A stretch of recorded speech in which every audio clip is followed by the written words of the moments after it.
आपके channel PC group education में आज हम आप लोग को क्लास 10th का साइंस में हम उसमें पहला चैप्टर देखेंगे, रासायनिक अभिक्रिया एवं समीकरण। उसमें आज हम लोग दूसरा टॉपिक देखेंगे। तो स्टार्ट करने से पहले अगर मेरे चैनल पे आप नए हो तो चैनल को सब्सक्राइब कर लीजिएगा और वीडियो को लाइक कर दीजिएगा।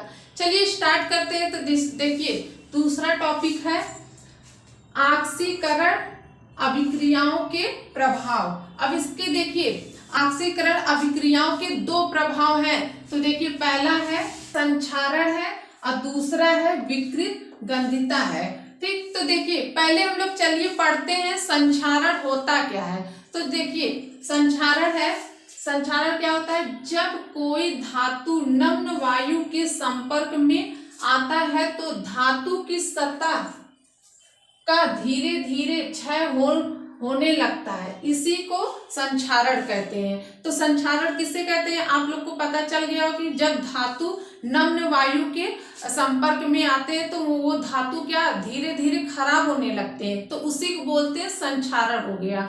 ठीक, अब देखिए जैसे इसमें है लोहे में जंग लगना, चांदी या सोने के ऊपर काली परत पड़ना, तांबे के ऊपर हरी परत पड़ना। जो धातु खराब हो जाते हैं, जितने भी धातु खराब हो जाते हैं उसे बोलते हैं संक्षारण। देखिए जो संक्षारण होता है, जो धातु खराब होते हैं उसमें एक सबसे ज्यादा नुकसानदायक है लोहे पर जंग लगना। जब लोहे पर जंग लग जाता है तो वो देखिए बहुत ही नुकसानदायक है। देखिए लोहे का संक्षारण। अब देखिए लोहे का संक्षारण क्या है? जब लोहा नम्र वायु के संपर्क में आता है तो यह धीरे धीरे ऑक्साइड में परिवर्तित हो जाता है। यह यौगिक भूरे रंग का होता है, इसे ही लोहे पर जंग लगना कहते हैं। अब देखिए लोहे पे जो जंग लगता है तो वो कैसे लगता है? जब हम लोग 10-15 दिन या 1 महीना या 20 दिन या 2 महीना के लिए बाहर वायु में लोहे को रख देते हैं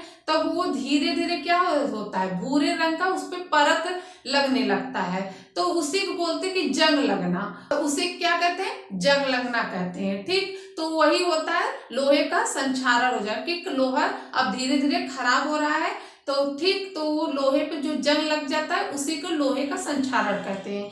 अब देखिए जो जंग लगता है उसका रासायनिक सूत्र है, देखिए Fe2O3.XH2O। ये क्या है? ये रासायनिक सूत्र है जंग का। देखिए लोहे पे जो जंग लग जाता है उसको रोकने के लिए कौन कौन से उपाय किया जाता है? तो देखिए पहला है लोहे पर पेंट लगाकर। अब हम लोग लोहे पर जब पेंट लगा देते हैं तब लोहा खराब नहीं होता, बहुत दिन तक चलता है, जल्दी खराब नहीं होता। अगर लोहे पे पेंट लगा दिया जाए तो ज्यादा दिन तक चलता है, तो वो वायु से उसका ऑक्सीकरण नहीं हो पाता है, तो वो बहुत दिन तक चलता है।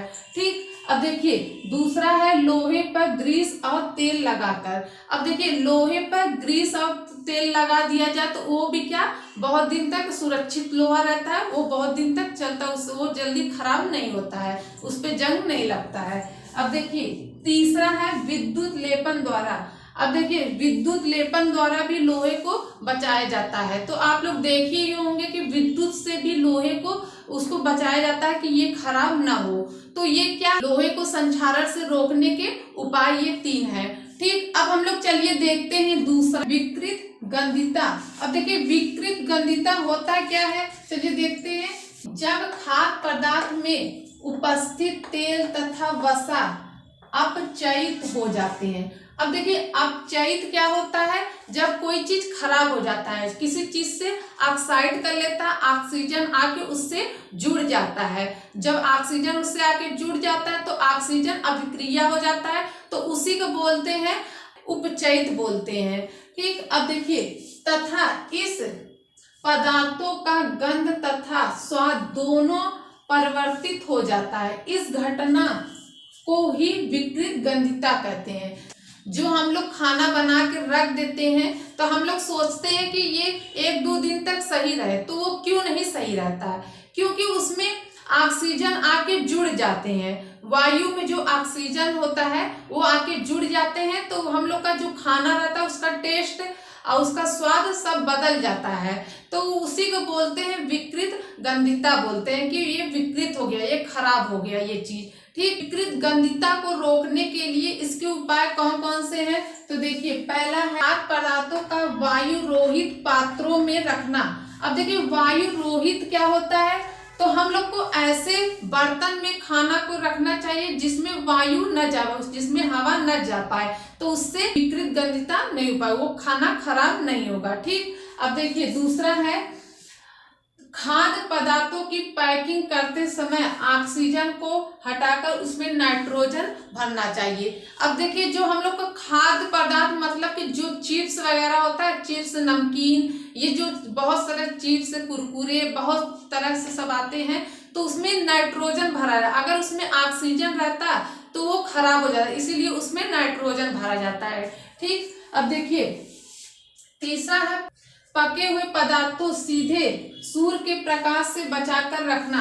अब देखिए, जो खाने की वस्तुएं होती हैं उसको सूर्य के प्रकाश में कभी नहीं रखना चाहिए, उससे वरना आपका खाना खराब हो जाता है। उसको सूर्य से, जो सूर्य का प्रकाश होता है या जो धूप होती है, उससे बचा कर रखना चाहिए किसी ठंडे जगह पे। ठीक, तो उससे आपका खाना बचा रहेगा। ठीक, अब देखिए, अब चौथा है पके हुए खाद्य पदार्थों को निम्न ताप पर रखना चाहिए। जो खाना होता है उसको निम्न ताप पे रखना, ये नहीं कि देखिए आप लोग का गर्मी में बहुत जल्दी खाना खराब हो जाता है और ठंडियों में कम खराब होता है। क्यों गर्मियों में जल्दी खराब हो जाता है? क्योंकि उसमें तापमान ज्यादा हो जाता है, इसीलिए खाना खराब हो जाता है। इसीलिए सब लोग फ्रिज में रखते हैं, उसका निम्न ताप उसमें ठंडा बना रहे। तो इतना आप लोग को पता चल गया होगा कि विकृत गंधिता किसे कहते हैं। आज का क्लास आप लोग को कैसा लगा कमेंट करके जरूर बताइएगा। उम्मीद करती हूँ आप लोग को संक्षारण और विकृत गंधिता समझ में आ गया होगा। हम वीडियो को यहीं पर रखते हैं। आप लोग वीडियो को लाइक कर दीजिएगा, चैनल को सब्सक्राइब कर दीजिएगा, बेल आइकन को प्रेस कर दीजिएगा।